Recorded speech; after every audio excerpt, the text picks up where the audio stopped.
from the Pathway Studios in Johnston proper. You are live from the Path.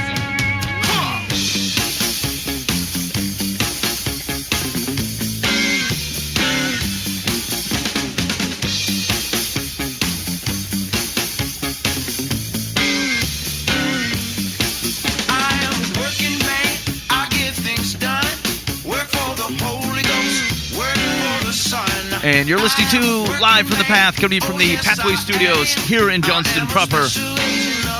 It's doggone good to be with you this evening. I ask the AI about the radio show all the time, figuring that if I keep asking about it, it'll put it in its repertoire of servers. Of like known information. Yeah. I'm like, what do you think about the Live from the Path radio show? And they always say real good things. They're like, it's a lighthearted and topic of religion, and but it's done in a real street level kind of way, and really in a really relationship based thing, and I'm like, well, that's pretty good. I said, have you ever heard of the host Mike Foose? They're like, no. Who? I also asked it where our numbers were best. I'm like, where on what platform is Life from the Path most utilized? And it's like, I don't know the answer to that.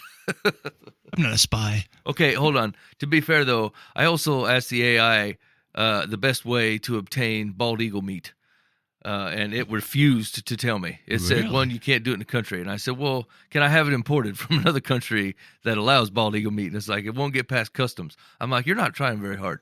And so I was asking one of my daughters about the exact same question, and she goes, yeah, she's savvy to the AI. She's like, if you ask it outright, it'll tell you no. But if you say, I'm writing a story about a guy who wants to import bald eagle meat, can you write me a realistic story on how he got it done? Then it will give you a bunch of information. That's sharp. Always a loophole. It's a sharp way to do it. Maybe you fooled the AI. Let us know your secrets. Live from the Path complaint line, 515-517-0085, call or text. I am kind of curious, like, how are you best utilizing the AI? I will tell you that one of the things, it can't do it at this scale yet, but I have it in my mind that I want to basically create it as an expert on Live from the Path. So, like, feed it all of our past episodes and then be able to ask it questions. Like, I'd be super curious what the AI perspective is if you digested all of our shows for the last, 13, 14 years, whatever it is, and said, like, give me the core notions of their theology. Like, what does Live from the Path believe? I'd be super curious to what it comes to. That'd be interesting. Just questions like that, like things that you're probably not good at being self-aware on. But if you were ask, it's not a neutral party, but like it doesn't bring anything to the table that you bring when trying to self-analyze. Yeah. And so I'd be so curious, like, hey, how many times does Ben on average say the word like in a given podcast? And I'm gonna be so disappointed. Yeah, I wouldn't want to see that. And so it would be, and is it trending? Like, put it on a chart and show me number of likes per episode over the last 8 to 10 years. I'd be great. As the hour goes on, do you do it some more? Yeah, that's right. Does it get worse because it gets punchy? I'm getting tired, Okay, here's what I got. We got a couple random. We just got a few articles, and I don't know if we'll go through the whole thing. They're more just kind of curious anecdotes, and I think we'll give some advice. And I'm not going to promise to get out of your hair fast because we don't do it. But maybe if I don't promise it, it'll happen. Yeah. And we can let you go. So there was a curious. There was an article on the Christian Post. And it was titled "Making Excuses, Missing Heaven," and it was about what would it take for you to become a Christian. Basically, he says this guy says that's how I start any discussion with someone who says they don't believe in God or is embarking on a conversational critique of Christianity with me. For wising up to throw out that opener, I used to previously rope-a-dope with skeptics who would do their best to pepper me with all sorts of zingers and various obtuse questions, which they wrongly thought put a bullet into Christian faith. I was actually thinking about this earlier today. I thought there was someone who said, I don't believe in God, especially someone who used to believe and doesn't believe anymore. And I feel like I'd be super curious. Like, this is going to sound bad, but I thought, hey man, can you convince me? Because think of how much of my life I get to just live however I want to do. Yeah. if it were true. And so, I mean, something has compelled them, and I say I'd be curious, knowing what you knew, having been someone who followed Jesus. My lands, what was it that convinced you? Because maybe I could also be convinced. And the reality is that, like, I've approached conversations like that coming kind of from this direction, right? Hey, here's all the things I know to be true. Bam, bam, bam, bam, bam. Yeah. But then I thought the way more interesting question is, in light of all the things of someone who did follow Jesus, like, I'm curious, what's the key thing that convinced you? Because I'm pretty confident I've heard all of them, and they weren't convincing to me. And so what am I missing? Mhm. I'd be interested to hear it. I think the Holy Spirit hits different people at different times with different things. Mm-hmm. That's probably why there's no like, when they hit that one story or that one scripture that did it. Yep. Yep. I don't know. So this guy says, let's see, today I bypass all that and get to the heart of their unbelief. Just asking them what it would take either unmasks a cynic who has no interest in real dialogue, or forces contemplative person to roll up their opposition into a summary that we can begin to address. I remember we had the opposite conversation, I want to say like a year ago. Like, what would it take for you to give up on Christianity? Yeah. And Dan's was the body. If you could find Jesus's body, then that would do it. Yeah. And so this is kind of going the other thing. I don't love it because it feels like a sales. Like, what would it take to get you in this blue Mercedes today, sir? You know what's weird though? Like just happened to be watching the We the Kingdom does a good version of the Goodness of God, but they don't. You can't listen to it on Amazon or Spotify or something. You got to go watch the YouTube video. It's the only place where it's available. And like, I got distracted in the comments because they were all like these amazing stories of people like, I wasn't really a believer in God, but I turned to him when this happened, or my kid was in the hospital, or they gave me cancer, and they said I had cancer, and I had, 2 months That's to way live. worse if you go to the hospital and they give you You're cancer. taking cancer. They Or like I was a injected it. heroin addict, and I was in jail, and I met Jesus in my life. Now I'm all this. You know what I'm saying? And like, Yep. it was 3,200 comments Wow. of like stories. Yeah. And I just think that, I don't know, like there's just not enough of that. Like we just don't have exposure to it. Like remember we were talking about putting an app together 10 years ago of like just people's stories. Yep. Like every day someone else's story on how they came to know Jesus. And for every Enoch fella that I know that like grew up in the church, stuck with it, like persevered through, there's got to be double the amount of people that just came from this wildness, Mm-hmm. and you forget, right? Like especially from the Enoch perspective, like you're just like, even when I don't feel it, I'm going to be obedient. Even when my faith feel like the tank is a little bit low, like I know this is true. My feelings don't get to count. I'm going to, but then like these folks, like God showed up using exactly that medium, right? Like just that exact, like where you felt the power of the Holy Spirit, where your feelings did turn a thing and it did make you see something in a correct way.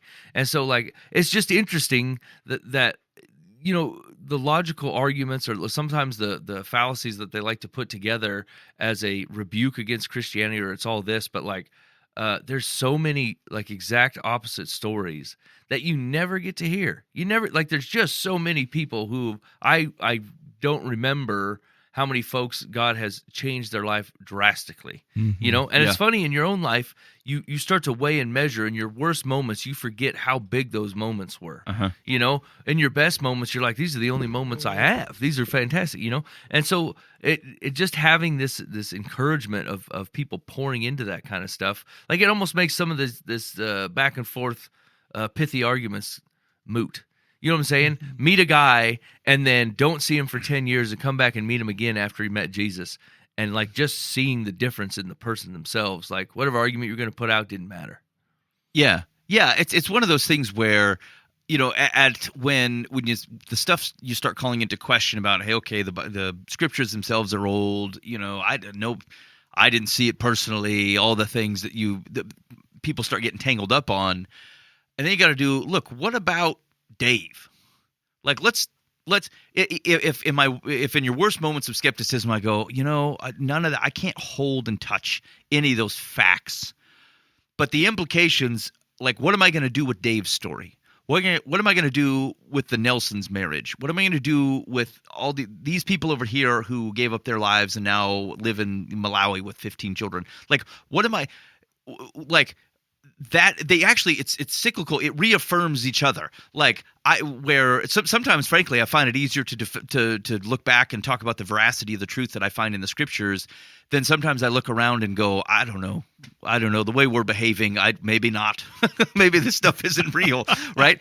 And then sometimes I'm like, I don't know. We're like 2,000 years separated. Do I believe all this because someone told me to believe it? And they're super convincing. And like, it means their whole life to give it up. Like, what would it mean to admit if it wasn't true? It would mean a lot of my identity to admit something like that. And so could you hold on to it even in the face of extreme prejudice? Yes, I bet you could, because I don't know that I could face a world in which it wasn't true. And so there's a risk to believing something like that. And then I find the things going on around me. I'm like, no, wait a minute, but I can't explain that or that or that or that.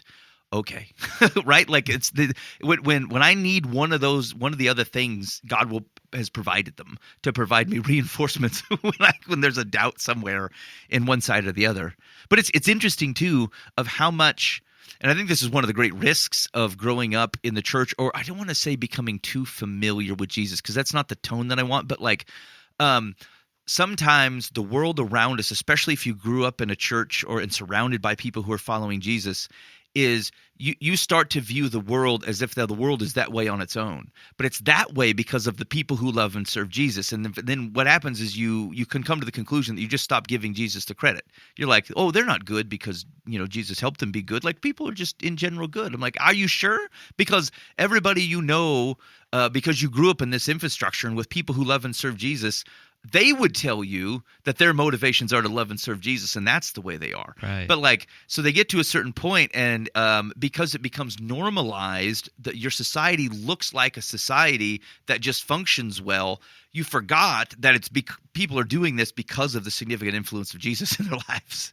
It's almost really our culture is there, right? With the generations kind of pushing back with so many of the things. I mean, there were some goofy things we've done in the past as a country, but it was founded on some biblical principles in many cases that came from some biblical ideas. Yep. And so we were just used to that, and then you separate that from Jesus, and people were like, "Well, I don't want to do that anymore." So they're flipping everything over, and kind of then I figure they'll one of these days see what it's like to live with a Jesus-less society and go, maybe Jesus, maybe he's got some good attributes. I mean, there's a biblical precedence for that, right? Yeah, like the whole generation goes away that came out of the promised land or whatever. Yeah. Or the whole generation goes away that walked in the promised land, and then they're like, none of your kids know Jesus, none of know Yahweh, none of this is registering, and God's like, it's like this, none of this ever happened. And then they're like, the Amalekites are attacking us. Yeah. God's like, I told your grandpa to take care of the Amalekites, and he did not.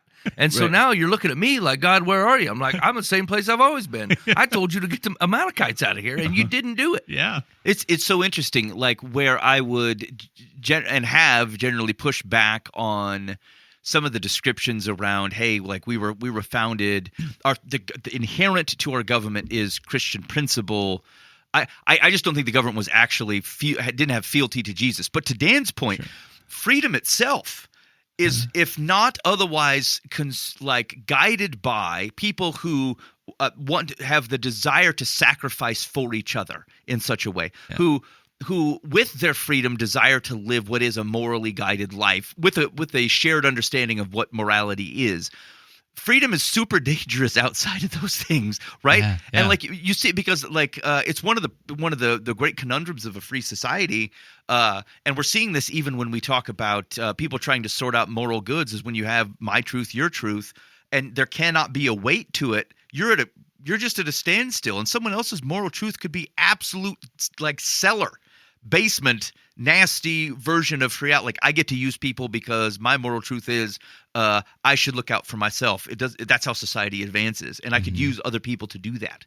And to the extent that the people themselves are not otherwise, America gets the credit, but Jesus was the bond. It's the thing that causes the thing not to go off the rails. Yeah. Well, yeah. Why would I give my life for you unless I knew my life had a permanent permanence to it? Yes, that's right. It's okay. My physical life will end here, but I'm good with Jesus. Yeah. So if I can help you out, okay, I'll do that because I'll be fine. Yes. But if you don't have that, it's like it is every man for himself. It's like, man, that's really terrible. I'm going to video this though while you're going down because I'll get some views. Right. I'll be a sensation. And it's moving like that. Like things that where we would say, maybe you would call it a reduction in honor. But here's the thing. It's actually a very odd proposition to call someone to a sacrifice that they have no confidence means anything, right? Honor honor and sacrifice for someone else for a greater good is one thing. Honor and sacrifice for a perpetuation of something that you find to be destructive is a whole different proposition. I might actually suggest that the problem the military is having with recruiting people maybe like we're not calling them to protect what feels like the same thing we were protecting 50 years ago. I don't know. And that could just a different colored glasses or we're too far from struggle to get it right. But like I think it's one of the problems that you have to be able to deal with. Well, you mentioned that. I was kind of thinking as you were saying that we just hit a big anniversary for D-Day, invasion. I thought, I mean, who knows what was going through the minds of all those young men? Yep. On those last moments, knowing this is probably it. Yeah. I mean, there's no way you can say, oh, they were all Christians, but I can't imagine anyone thinking, not wanting to be prepared for eternity. Yeah. You would think at least at that moment they're like, okay, I want to be right with God because this is it, and this is going to mean something. Yes. I don't know. I'm projecting my faith into them, but yeah. Well, it would, but I guess that's the other thing is that like once you get separated from things that don't feel, I don't want to say not real, but like, are we too insulated from harsh realities or actual realities that you don't have to deal, like there's a luxury in going, oh, I don't really have to consider the eternity, right? Because it's not hitting you that it could happen at any time. You're not seeing things that remind you of that. You're not seeing things where whether the rains come or they don't come actually has a significant consequence to whether your family survives.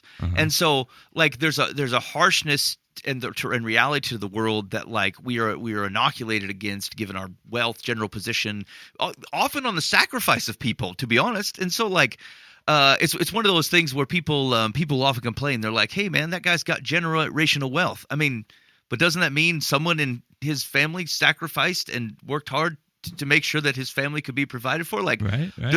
I would want the same thing, and so it's a weird thing to be upset about. But anyway, it's curious. It's curious then to think about like what does it mean? How much of what America as a country had such promise was like being shadow supported by basic notions of morality that came from what was mostly a Christian worldview, even if you could make the case, and I think you largely can, that a lot of the initial leaders of America were deists. They weren't agnostic. Like they had a belief in a God. They had, even if they didn't believe that God like meddled in human affairs, they did actually agree that God had a prerogative. There was a moral way of going about something, and that's reflected in a lot of in how they framed how we should understand the country itself. And the foundations of freedom, like that we were owed it because we were created to be free, like some of that type of stuff. And the minute you lose the underpinning of it, even if it's not an explicitly Christian doctrine or document, it does actually make some of the principles like way more difficult to deal with because we're not bound by a common belief of what is good and what is not good. Yeah. Even to say, there's one quote I'm going to get to and we'll stop the article because I'm not sure the rest is super interesting. He said, reasons to believe are good. Being a data engineering science guy for decades, I've always found one of the most compelling arguments to be the one from design, and so does Christian author and radio host Eric Metaxas. He says, unfortunately, many times they aren't enough, especially today with belief in God's truth falling to an all-time lows due to all sorts of superficial pretexts. A year-old Gallup poll found that belief in God, heaven, and hell is at its lowest point ever, with acceptance of God and heaven being down the most since 2001. Again, a harsh reminder of reality. And while the excuses given for unbelief can be very diverse, many times they boil down to the same things given by people who stiff-armed Christ to the flesh 2,000 years ago. And this is the quote that it stuck with me. They bring to mind what the existentialist philosopher Friedrich Nietzsche once said, "It is our taste that decides against Christianity now, no longer our reasons." And and that stuck with me because we often are having what we consider to be a logical argument. But most of the reasons that people are clinging to in rejection of God don't really have anything to do with logic in particular. Like it's our taste. It's the thing that we want to be true. It's the thing we're enamored by. It's the thing we're in love with. It's the thing that we see ourselves in that are the compelling reasons to reject God, not the objective realities that are around us, not the evidence in people's lives going before us. Although I still think they're powerful and it kind of depends on the person. But I actually found that to be a bit of an astute observation because sometimes people are leaving the faith or rejecting the faith not because they've weighed and measured, but because they saw a vision of themselves or the life that they wanted or a reality that was in front of them, and they simply didn't want it being contested. And and maybe I would substitute taste for preference. I don't want it to be true.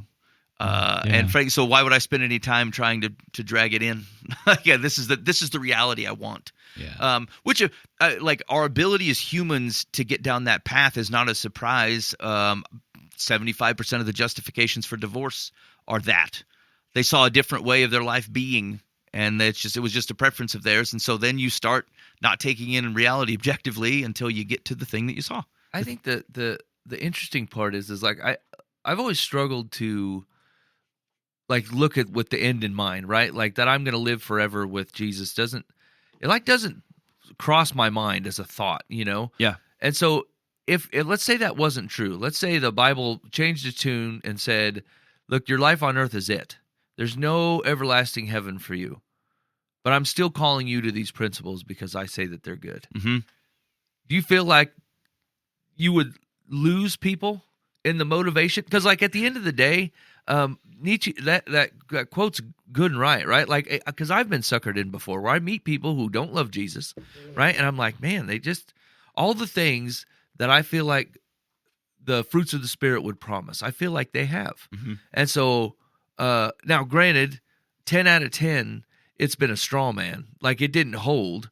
It wasn't over a long haul. Or I was only getting just a look into the window, not an actual sitting down on the couch view, you know, which is probably the social media version anyway, you know.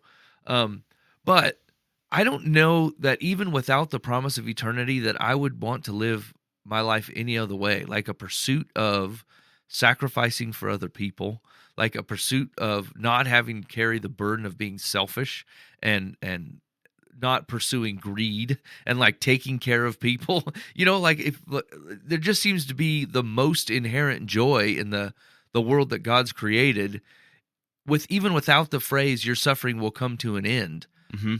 I don't know. I feel like I would still choose the life that he's called me to regardless. Yeah. It kind of begs the question, or like an interesting thought would be, if God said he didn't care whether you were faithful in your marriage, would you do it? Like, is it the boundary that Jesus that God has put on? Hey, it should be one man and one lady. If there wasn't a moral problem with it, or at least God didn't speak to it specifically. What if there wasn't a punishment to it? Yeah, there's no consequence. What if he said, look, you could, he's still going to recommend that you don't. He's going to kindly say, I designed marriage to stay, to be together forever. Mm-hmm. That's what or till the end of your life. That's what I designed it for. But it's not a sin if you get divorced. If you choose not that, you're not separating yourself from me. There are earthly consequences for that. I still recommend you stay. Yeah. But it's not a sin. Mm-hmm. You're not putting your eternity in peril. Uh-huh. Which, to be fair, is the story of Jesus. Your eternity is not in peril according by your sin anyway. You know what I'm saying? Like, he paid for all this stuff. So it is kind of the same question.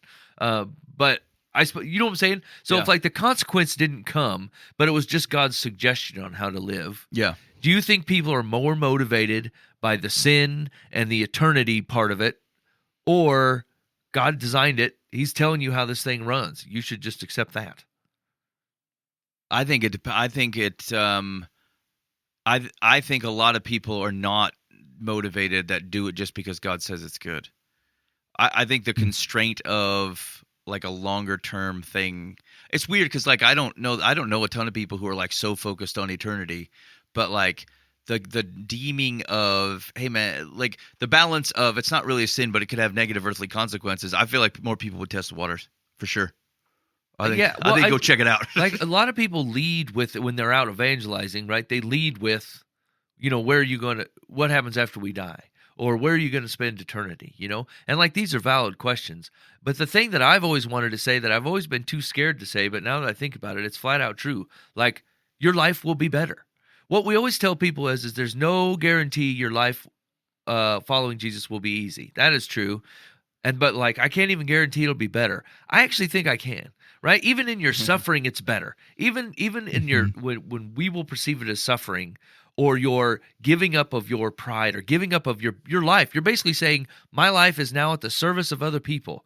And what you're saying to somebody who doesn't know Jesus is, so your life might not be better. But I'm telling you, I don't know that I'd want to live it the other way, because I watch people who live it, who say, I'm living for myself, and they're miserable. Yeah. Like, they act like they're not miserable. They'll tell everybody they're not miserable, but they're angry and they're depressed and they have no peace about them. They'll convince you that they do. They'll present as if they do, but it's a straw man. And so I guess that's kind of the point I was trying to get at is, are God's principles for living without the promise of eternity, are they still the best life on offer here on earth, even though you're sacrificing for other people? And I think the answer is still yeah. Yeah, I think they are, but I'm probably different maybe than you guys, because I'm pretty sure if there were no rules against some of these things, I'd be all over it. Give a shot. I'd have affairs every other week. Yeah. I mean, even if God said it's not what's best for you, it's not a sin. It's just not what's best. Right. Well, because I do all kinds of things that I know are not best for me that aren't a sin right now. Also true. I do that. I eat French fries. I drink Diet Coke. I mean, right. Right. I don't exercise like I should. Yeah. Never mind. I'm in Dan's corner. Yeah. I can say the only thing that keeps me morally straight is I know there's a God and I love him and I want to honor him and there's an eternity. Otherwise, I'd probably flirt with all of it. Yeah, I guess that's the question. Is it if you know, and maybe that's the difficult thing where we're trying to focus on, hey man, God has a design for your life and this is what's best.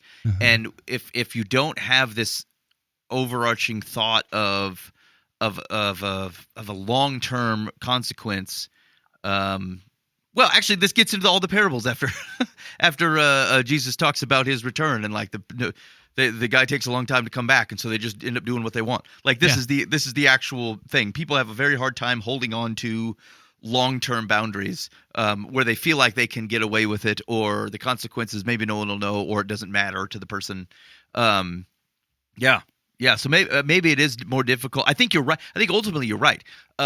Even if there wasn't a notion of a forever in heaven, if this was the only experience, God's design for it is still best. And I think we can say that even biblically, because Jesus says that his burden is light. And so regardless of the fact that you will retain a burden, it will be light and you will have his presence. And to those things being true, then I think it's okay to say, look, your life will be better following Jesus, even in the short term. I can definitely affirm that. I mean, I have lived, largely by the principles of the scripture, and I'm so much happier for it. Yeah. I mean, I have a solid family, everything's great, all this stuff.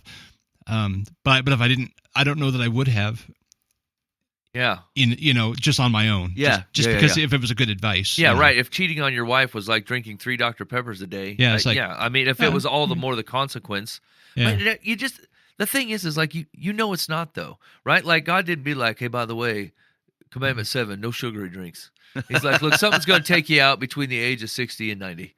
I mean, if it's going to be sugary drinks for you, then that's what's going to happen. It's going to be something else if it's not that. Maybe you like to rock tobacco leaves straight off the plant, eat them. I mean, you know what I'm saying? He spoke to a lot of things, and a lot of them are relational or hard issues, mostly relational human to human, and then relational him to human, So even if you took the human to him relations out of the 10 Commandments, they're still relational, right? Like if it was not a sin, but just frowned upon to kill people, God's like, just don't. You're not separating yourself from me. It's just not what's best. Like his ingrained image into humanity, it doesn't take long to figure out that killing a guy is not right. Yeah. You know what I'm saying? Like no one's like, yeah, your freedom should allow you to kill whoever you want, and I guess my freedom's just got to take it in the shorts. Like no one agrees. No one on a basic logic principle. There's no way, I mean, go ahead. I can look back on my marriage, right, and think of there's probably a couple times in my marriage where the only thing that kept me there was God saying, "You're going to stay there." Yeah, because it would have been really easy to go and go a different direction. Yeah. Now, I am thrilled to death that I never did anything stupid. Yes, right. And I never acted on it. And I didn't even give myself like a second to think about it because there was a boundary. And I was like, nope, you're just here. You made that choice. We're here forever. Yep. Maybe I'll die and go to heaven. I mean, everything's good. And finally be free of you, woman. Exactly. I mean, and then that sounds worse than it is. I mean, it's not like we had a terrible marriage, but there's just moments where you're just like, I don't know. And I totally would have gone off a different direction if I didn't know. Nope. God said, don't do that. And so I obeyed him first. And then everything fell in line, which made a great life. Yes. Yeah. Yeah. I would say like there's probably the rare couple of which that has never been the case. But like I feel like most people have gone through it at least in a half a second thought to go, I don't know. This is what I thought it would be. Yeah. Right. I don't want to have to spend the effort to try to fix whatever all this crap is going on around here.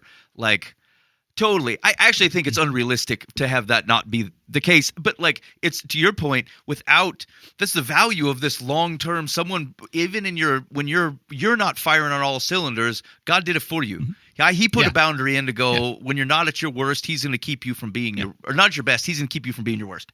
I mean, like I'll just be honest. Like in one situation, it was just pure immaturity on my end. It was like I'd like to go for a boy. We had 2 girls. I love my girls. Nothing wrong with having girls. Yep. But I thought, man, let's go one more time. Yeah. And it's like, nope. And I'm like, well, I bet there's someone out there who would. Right. I mean, it goes through your mind. Yeah. And it's like, well, no, that's not how it's done. Not how it works. I mean, it worked for Abraham. No, not really. But, it goes back to obedience. It's like, you just shut up, Dan. Just shut up. That's right. Sit down and shut up. No one asked you. That's the thing. It's like, what a gift, right? Yeah. To have a built-in boundary. Because I'm an idiot. Yes. Right. Yeah, and that's the thing. Is like the Enoch never, but like it's harder to quantify the things he saved you from, right? That aren't so obvious, right? Like where you didn't have to already be 1 foot in the casket, and he pulled you out to life, and then you see the whole thing differently, But like sometimes it gets lost in the conversation that you never stepped in the casket, or you never had to go through those things, and like because of those, you were in a position to actually be able to help other people because you didn't have 1 foot in the grave already and were throwing your own life away. And like these are all just amazing gifts that like it's just hard for a human with a very short memory to hold on to. Yeah. I've had that actually where someone was like relaying a fight they had with a boyfriend or like a spouse or something like that. And they're telling the story, and in the back of your mind you're like, how in the flying heck did it get to this point? Like, I don't even understand. There's like 15 things to sort out in there, and you're like, how did items 1 through 5 even make it? Where someone didn't go, oh, you know what? We should do something different with what we're doing. And like, it becomes so hard to sort out people's domestic situations when they have no grounding of Jesus, because it's really just a cat fight between 2 people with opinions. Yeah. And to be honest with you, they're grown adults. They can have their own separate opinions if they want to.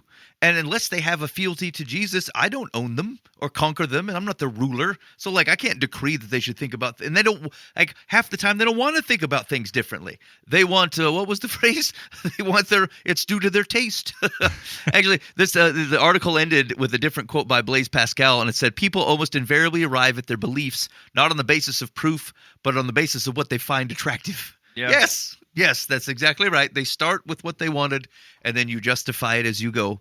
And what's interesting is if you're talking about Nietzsche and you're talking about Blaise Pascal, these are not this century people. Like, so whatever this is, like people's different flavors of whatever they chose and were drawn to over the last 200 to 300 years. I mean, it's not new. Philosophers of the day recognize the same problem. Yeah, it's the same human problem as it always has been. Yeah. All right. There was another article. I thought, actually, I wanted to call this to attention. Again, it's kind of one of those things, kind of like reminding that all the stories were like, hey, God has been faithful. And so there's a story in the Christian Post said, Christian mother, children ordered by court to convert to Islam. And so there's basically an Iraqi law that says if someone in your family converts to Islam, then the rest of your family has to convert to Islam. And so this lady's mom, her husband died, so her dad passed away. She got married to a new dude who was a Muslim, and so she converted to Islam. And now the law in Iraq is that this lady and her children have to convert to Islam, like they're required. and the husband is too. Like she could, like otherwise they can't stay married. And so the lady and the children have to do it. The guy, by law, the guy doesn't have to do it. But if he doesn't do it and she does, they can't stay married anymore. And so it was just an interesting thought. I didn't know where there was such like the formality of this, where a lady is trying, like, is a Christian. She's been a Christian her whole life, to love and serve Jesus, and she is provided no choice in Iraq. She has to convert to Islam under punishment of prison.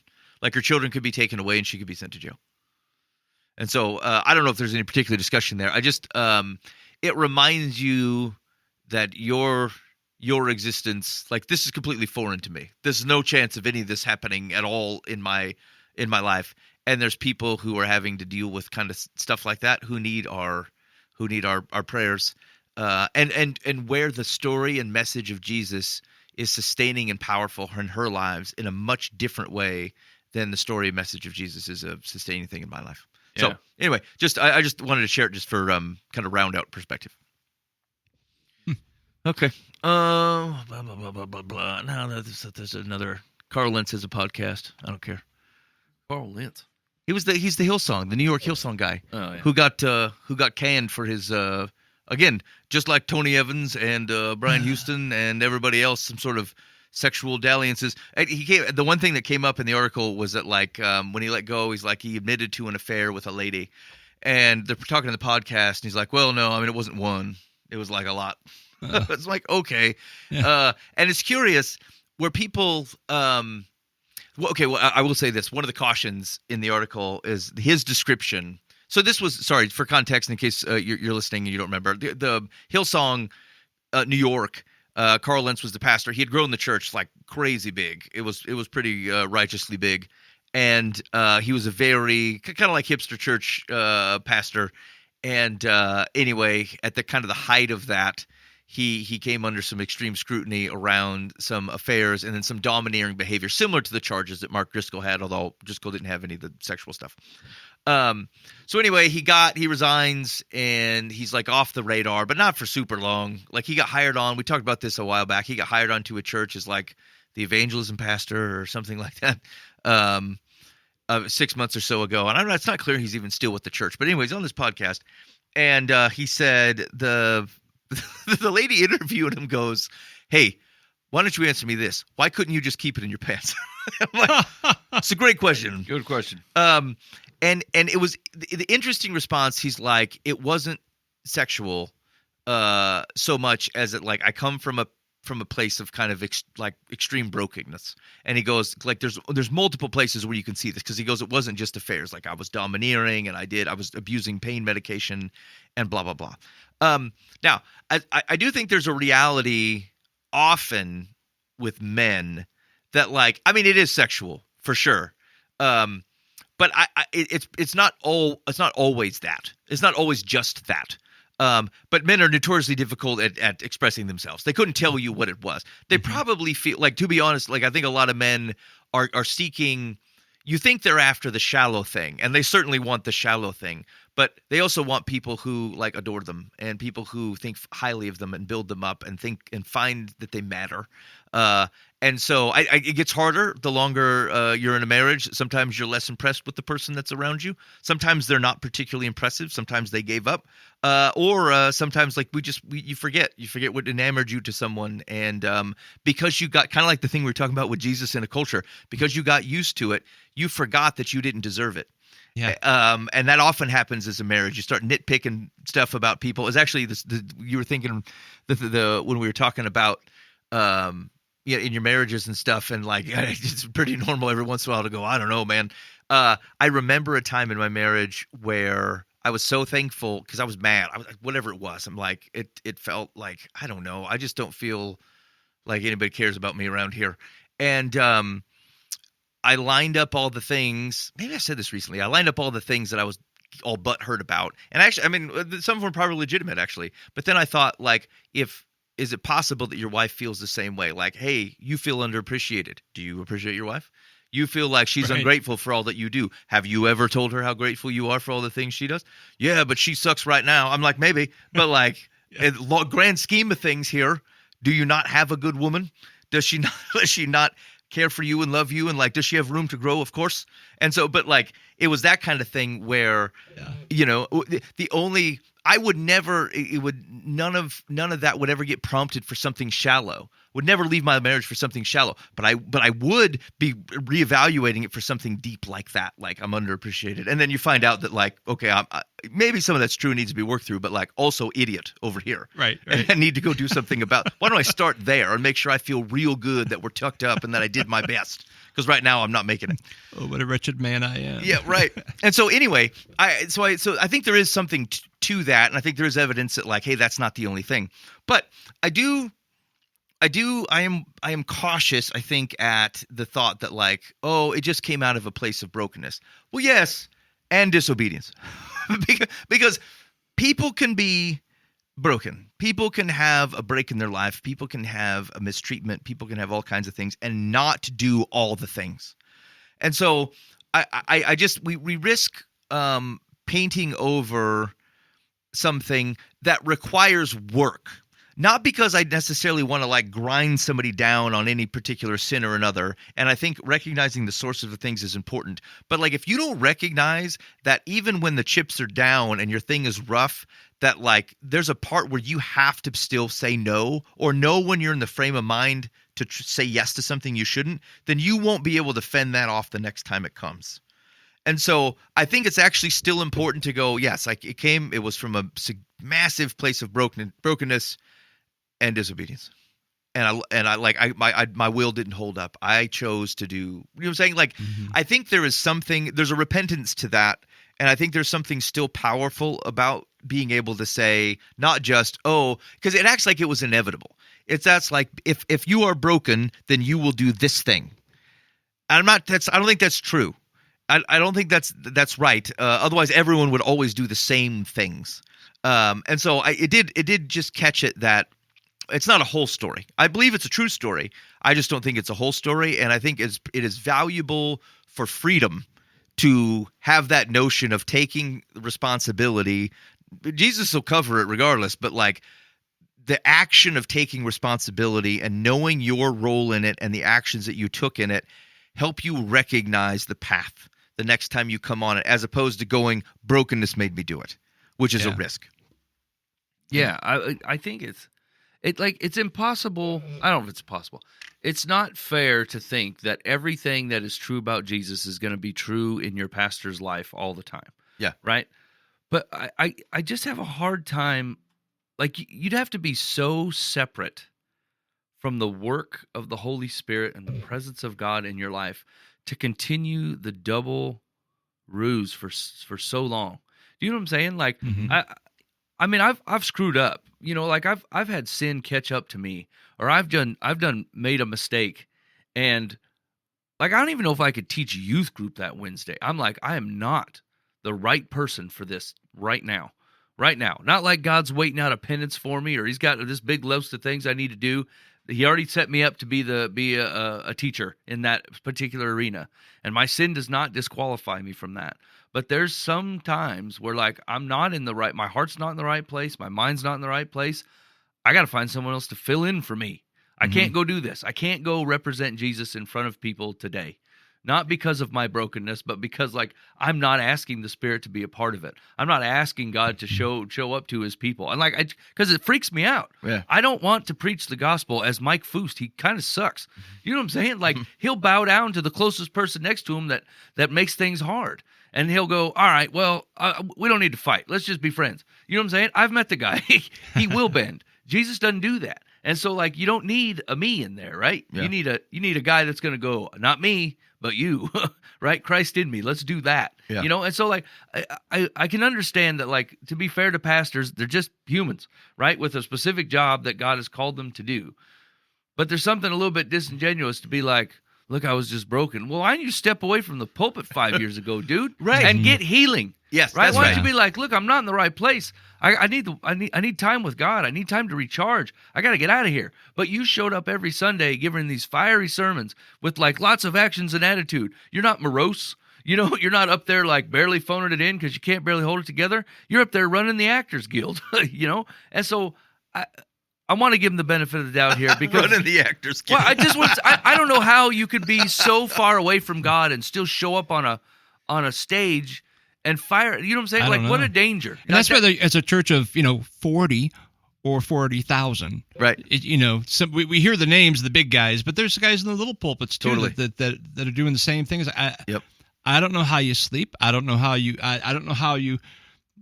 Man, yeah, I don't know. Like I say, you're not perfect, but if you're in rebellion, No. That- and that's- there's an arrogance to it. yeah, Like, because here's the thing.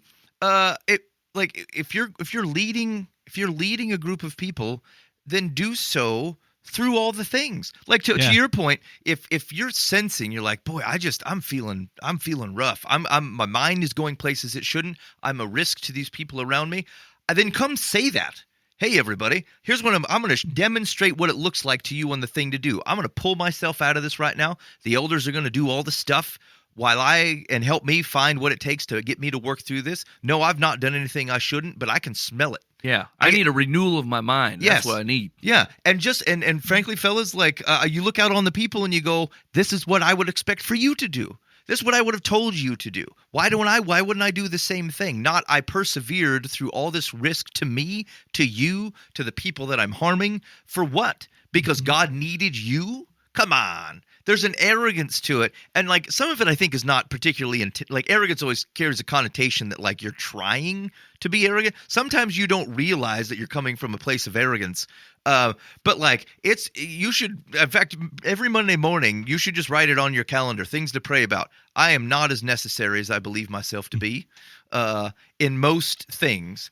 But where God has made me necessary, help me give my life to that. And frankly, if as a leader, you lead even through your troubles, not like in ignorance of them, but through them as an example, as a way to help other people who are going through similar things. Like no one is more powerful in ministry than someone who sees the thing you're going through because they went through the same thing and they know what it's like to walk on the other side of it. And so be that for heaven's sakes. Like, yeah, that's a failure. It's a massive failure of leadership because you're counting the wrong thing. yeah. There's a lot of different. I've seen different sections of Christianity look at this approach different, right? Some people are like, you're just going to bounce from glory to glory to glory to glory to glory, right? Like your life is just going to go from one glorious thing to another. But like the other half or the other folks that I get probably most of my teaching stuff from is like, look, you can't grow that way. That's not how growth happens, right? And so like even when you're at your worst, like when the Bible says that like his what is perfected in your weakness. What is it? What's his blank is perfected in your weakness. I'm losing it. Anyway, it's biblical. I'll think of the word. His strength, isn't it? I think it's his strength, but like I don't. Yeah. But I didn't want to say it because I pulled it out wrong. That sounds too easy. Yeah, like his strength is perfected in your weakness, and like that's straight biblical. So like it's hope for people where like things just look like a garbage dumpster fire at the moment, and you're like, look, this is what when you can approach him in your weakness, and then go, this is how we grow. When you realize where you're at and then watch his strength show up, yeah, that's where a growth will happen, right? But if you're just bouncing from glory to glory to glory to glory, your weakness never showed up. Yeah. You know what I'm saying? So his strength was not necessary. And that seems like an odd thing to hope for, to want for, right? But like the truth is, like unless you see it in its truth, you know, either because outside circumstances have put you there or the Holy Spirit just put it on you that like you need to realize that you are not a key to this equation. You are a loved part of the equation, but you are not the fulcrum on which it runs, right? Well, how much hope does that sound like? That sounds great.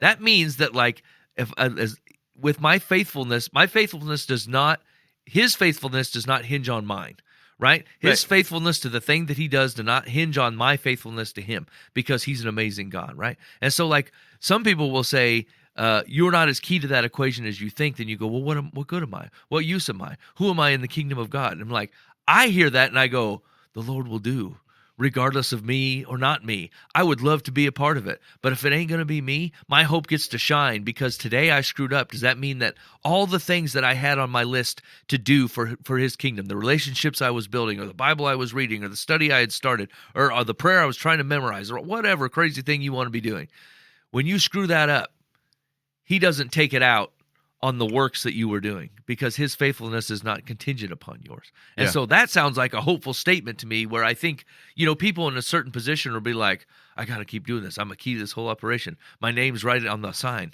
You know what I'm saying? I really got to do that. The people are coming to hear me talk about the gospel.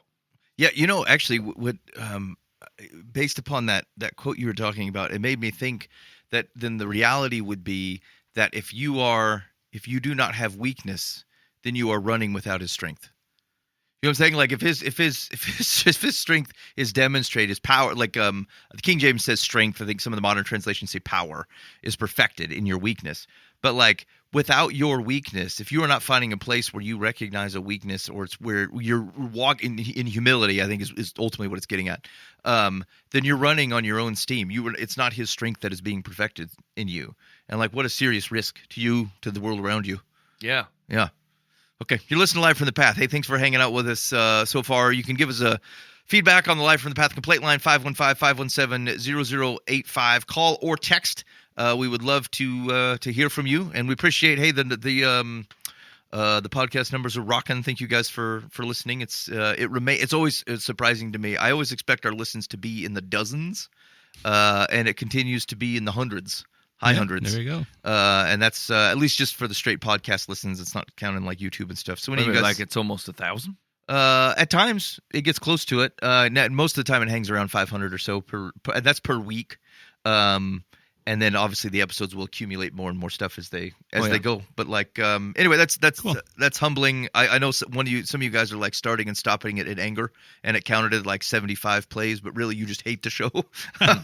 But thanks for them numbers. We'll take that. There, Bobby. Appreciate it. Okay, Mike, let's give some advice. All right. Dear Live from the Path, I have a friend who, anytime we ate out, if a server tried to take her empty plate and others around her weren't done eating, would stick her hand out to prevent the server from taking her plate. She says it's rude to take a plate when others haven't finished their meal. I think it's rude for her to do that to the server. I have mentioned this to her only once, and we've been friends for 30 years. What do you think? About what? I mean, as a guy who has been a professional dishwasher, let them take the plate. Yeah. They need the plates. Yeah, let them hand it over. Like, what the heck? What are you doing with it? Like, rude to who? It has nothing to do. Yeah, it's not like people are like, oh no, she's done, I better hurry or whatever. It's like, no, To drink your water and shut up. someone else is hungry. They need that Problem plate. around here. No, I don't. I mean, okay, there's a couple of things going on. One, no, this is not a problem at all. Two, if this is your friend of 30 years, like, first of all, what happened when you brought it up? I'm curious. Yeah. And is that the reason you didn't bring it up a second time? Or like, I mean, they're still friends, so yeah. Yeah, like, no, and never mention it again. The I'm plate done with stayed. you. Yeah, I mean, you obviously can't be that close of friends. You know what I'm saying? Like, I just can't imagine if Buva had done the same thing. He'd be like, what are you doing? Just give the guy the plate. Right. And it would come up the next time we were out, and I go, "Hey, you still doing that? Because you look like an ape." Yeah, if you're gonna embarrass me, we're gonna go to the Bandit Burrito because they got no plates, and I don't want to have to do this again. See that table over there with hungry children? They're waiting for your plate. That's right. Man, that's weird. Okay, all right. So our overall advice is, yeah. I mean, this doesn't seem to be. Well, wait a minute. No, she's the friend does it. Yeah. Yeah, bring it up again. Well, Yeah. So your friend is embarrassing everybody. all right. Secular says, I don't think your friend is rude. According to Emily Post, when a server removes someone's plate before everyone is finished eating, it can leave the impression that those still eating are holding things up, and those who are done can be left feeling that they rushed the meal. Maybe they have a low self-image. Also, you are holding things up. I'm finished. Yeah, we're not leaving because you're still eating. That is correct. Yeah. It's not meant to imply a feeling of burden or guilt either way, but like, I'm done and you are not done. What kind of person is so easily pacified that they're halfway through their salad and they look over at someone else's plate, which is empty, but still there, and goes, "Well, thank goodness I'm not holding this up." Right. Ted's still licking the sauce. Like, it's stupid. I'd feel bad if that plate was gone. Yeah, right. But as it is, we're good. This is weird. I mean, it even facilitates the conversation. Like, my goodness, Carl, you really plowed through that. Hungry much? Like, oh, I haven't eaten for days, blah, blah, blah. Tell a story. This is dumb. It is dumb. Yeah. Why don't you eat some of the butter tabs while you're waiting? You know what I'm saying? You know, so I'll tell you this. I never drink so much water than when I'm out, like for work stuff. People go out for drinks, and I don't drink. And so, like, I'm just sitting there pounding water. Because there's not people do it because they got something to hold while they're trying to facilitate these conversations. And like, I mean, I pee 55 times because of the amount. People taking it easy because it's expensive booze, and I'm over there just wailing away on water all night. Look at me. but like, it would be super awkward if I didn't have anything. If there were nothing there and I didn't have something to drink, it would feel weird. But like, it's not like they're taking your whole kit. Like, drink the water, order a coffee after the meal, have the free bread. There's plenty of options, of which this plate is not part of the situation. Yeah. Or if if you're really desperate, bring a paper plate with you, and they'll take your plate, and you can set it out there, and you can pretend. Just keep putting another one there, and just be like, "I'll keep this one." Like, you can't unplate me. I am plated. This. The old keeping the peace plate. I've never looked around a table and been bullied by somebody's plate being missing. No. But I also eat real fast, mostly because I get bored. Like, I will literally stop. I don't know the last time I've stopped eating because I was full. I stop eating because I'm just tired of doing it. I find eating to be extremely boring. I don't eat more than like 5 or 6 minutes, and then I'm out. Okay, here we go. Last one. Okay. Dear Live, from the path, I'm divorced. My ex-husband has a girlfriend and has just gotten engaged. Mm-hmm. We have 2 sons, 23 and 20, and they are going to their father's wedding in 4 months. I'm kind of annoyed that they're going, and I'm not sure what an impact this will have on my life as the ex or how my boys will feel. Advice? What? I mean, your boys want to go. Isn't that why they're going? Yeah. I'm not sure what an impact this will have on my life. Well, I mean, I don't know. These are grown kids. I mean, are you still trying to tool Christmases together or what? I don't understand. Like, you got divorced. Your kids are in their early 20s. Like, I don't know how. I don't think it's going to impact your life at all. I mean, unless they try to. Is she worried they're going to like start to do holidays over there? Because like, as a single man, ain't no one going over a single man's holiday celebration. You know what I'm saying? Like, you always go where there's a mom cooking or somebody's making a dinner or put any time and effort into it. Even dads that know how to cook, they can't put a shindig together for nothing. And so like, they're probably never going to their dad's Christmas morning. No one's fighting for the, for the big things. So in either case, it just feels like that you might be worried about stuff that is not important at all. Yeah, it's just an unfortunate situation. I mean, it comes with divorce and remarriage. I mean, it's hard. You just go with it. I mean, there's nothing you can do. I mean, yeah. I mean, if God hadn't called it a sin, Dan would be doing it right now. That's right. I'd have 6 or 7. Yeah. I think so. Wait, what was the question? There's nothing. It was a story, and then I'm not sure what impact this will have on my life as the ex or how my boys will feel. Advice? Yeah, you're gonna be jealous. Yeah. Okay. Yeah. I mean, you knew this was coming.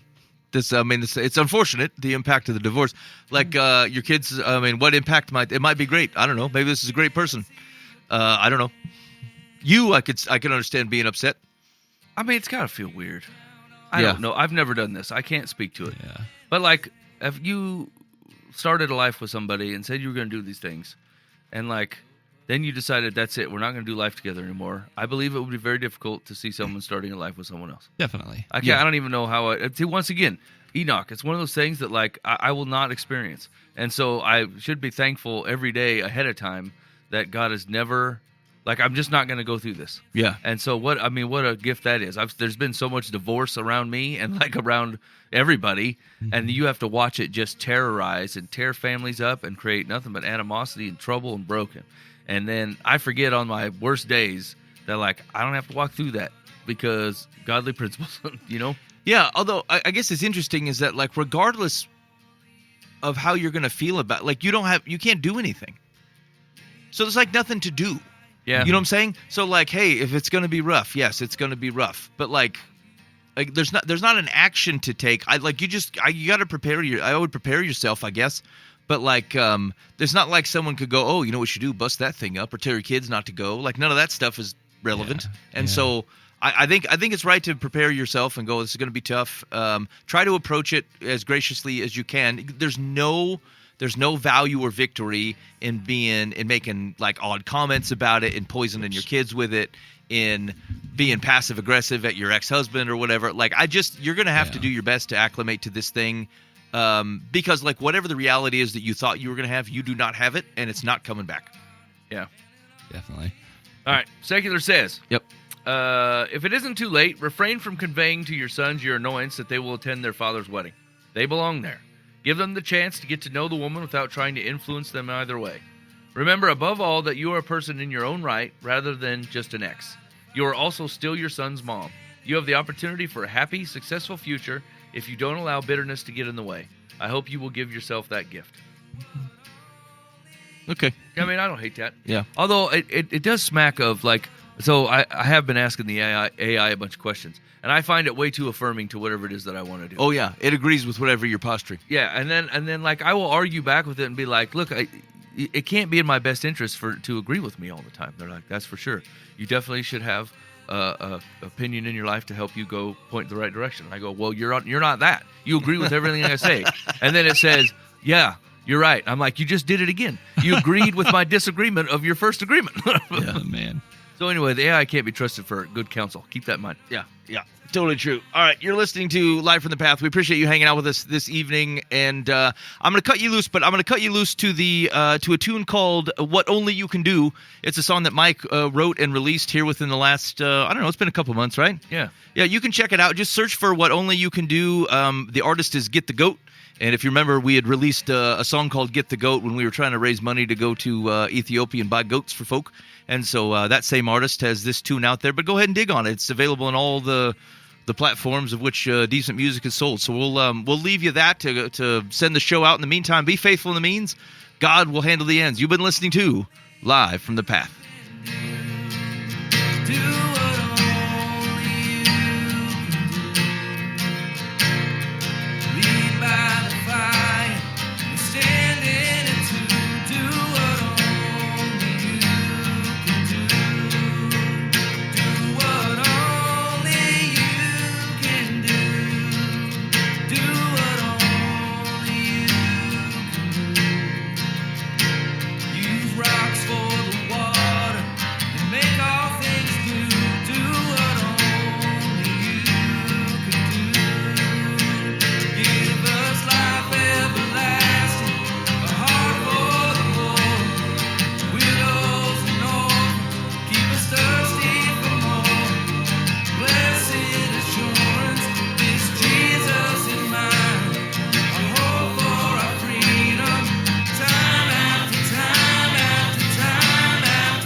Call us by name, turn our hearts back to you.